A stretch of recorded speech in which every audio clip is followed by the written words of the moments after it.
classic. Mr. Rooney Goes to Dinner. Good evening. I'm Andy Rooney, about to eat my way across America. Waiter? Do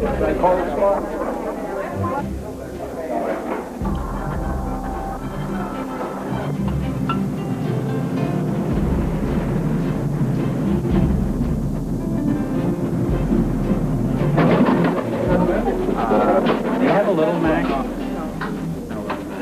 Good evening. Hi. Care for a cocktail before the meal? I think I'll have a martini if I may. Straight up, on the rocks. Straight up, please. Lemon peel. Thank you. Dinner for one, Jane.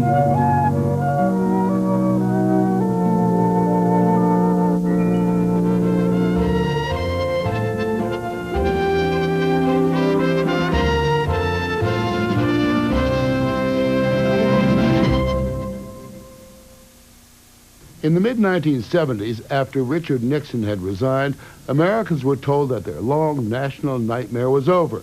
It was Watergate, of course, that caused the nightmare.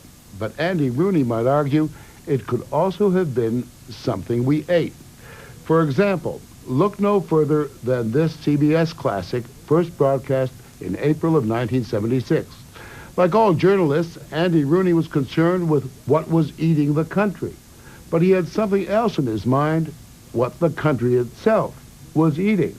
He sampled 75 restaurants in 12 cities. It gave him heartburn and plenty of material. You see so many things that all of us have done badly that life can be depressing unless you look for some of the things we've done well. And there are some. Take something as basic as eating, for example. It's absolutely necessary that we eat to survive. But we could do that by stuffing food in our mouth with our hands. So we can congratulate ourselves for having turned eating into a civilized and often very pleasant little ceremony called either breakfast, lunch, or dinner. All of us enjoy this ceremony, and one of the special treats we give ourselves once in a while is eating out in a restaurant.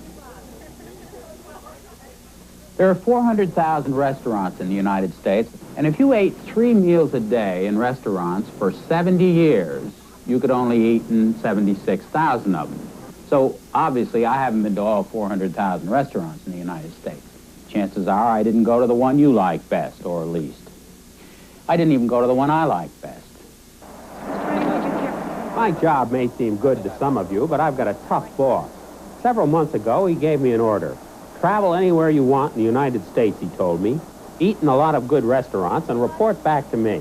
I took money, credit cards, and a lot of bad advice from friends and set out across the country. Good evening, the bakery. The first place I went was to the bakery in Chicago. The bakery's a good restaurant. The people who run it care. It isn't great, but it's so pleasant and satisfactory that it seems great. It specializes in beef Wellington. That's tenderloin of beef baked in pie crust. The bakery has a style of its own which gives it that in quality people like so much, as though they discovered something that not many people know about. We are very small. I could put you on the waiting list in case there comes a cancellation. In the center of Seattle, I walked down an old flight of stone steps to get to a very French cafeteria called the Brasserie Pittsburgh. Everybody eating the bouillabaisse today? I always order the bouillabaisse when a place has it. I don't like it all that much, but I like to encourage the chef. The difficulty a lot of downtown restaurants like this have is that they can't do both a big lunch business and a big dinner business. And they have to survive. The Stage Delicatessen on 7th Avenue in New York is one of the few places left that makes a sandwich with a meat thicker than the bread. The Stage has always been the best of what it is. To like the Stage, of course, you have to like what it is. It represents New York to a lot of people. Hurried, rude, crude, crowded, busy, and expensive. But good if you can take it. At the Stage, the niceties are abandoned. Speed is all. A waiter can bring everything to a table for 4 and balance it on one arm, while he clears a path for himself with the other. In a gracious place like the dining room of the Palace Hotel in San Francisco, the waiters bring dishes one at a time. It used to be the best place in town to eat was always the big hotel down by the railroad station. Well, the railroad stations and the big hotels are mostly gone now, and you don't find dining rooms like this in the Holiday Inn out on Route 95. People argue about where the best restaurants are in the United States. Boston, San Francisco, and New Orleans have always had good places. Florida has had some for a long time. New York has 100 that would be the best in town anywhere else. But there have been some changes for the better in places that didn't used to have any good restaurants. The South is getting over Southern cooking, for instance. Places like Cincinnati, Kansas City, Pittsburgh, even South Bend, Indiana have excellent restaurants. You can get a gourmet meal in Houston, Texas, or Phoenix, Arizona. There are a few places that puzzle me, though. For instance, I don't suppose there's a place in the whole world that grows as much good food as Iowa does. They brag about it. And yet, a gourmet tour of Iowa would be a non-stop trip. The biggest trend, of course, is a leveling out that's taken place. It's harder to find that great little undiscovered place in a small town, but more often than before, you can find a restaurant that serves at least acceptable food. The Rotary Club usually meets there. In other words, there's more dependable mediocrity than there used to be. It isn't going to be very bad, but it isn't going to be very good either. And it's going to be the same in Maine as it is in Oklahoma. What's happened to all the good and bad little independent restaurants, of course, is all the big chains and the fast food places.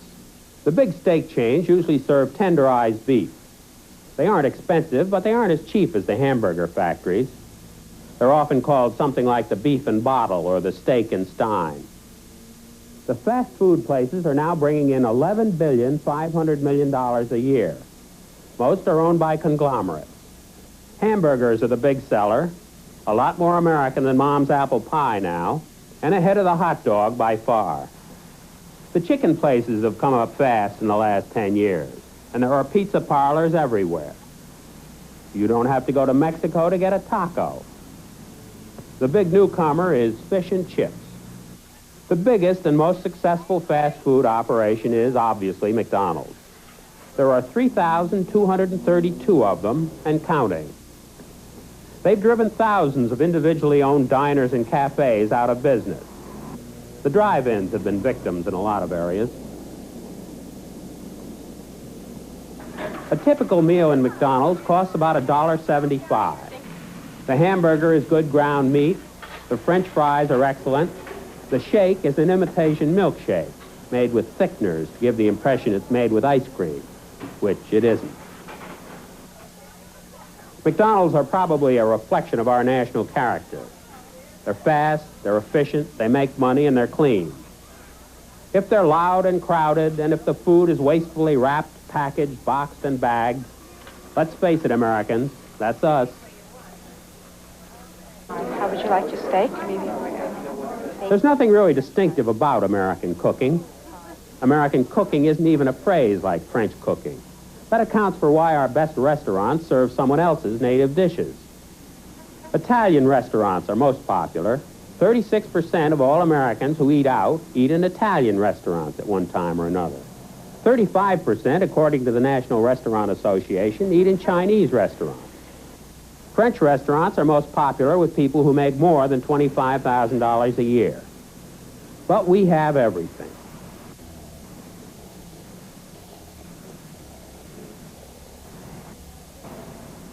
In the last 10 years, there's been a population explosion of Japanese restaurants. Good afternoon, how are you? They serve steak, shrimp, or chicken along with bean sprouts and onions. And it's all cooked right there in front of you.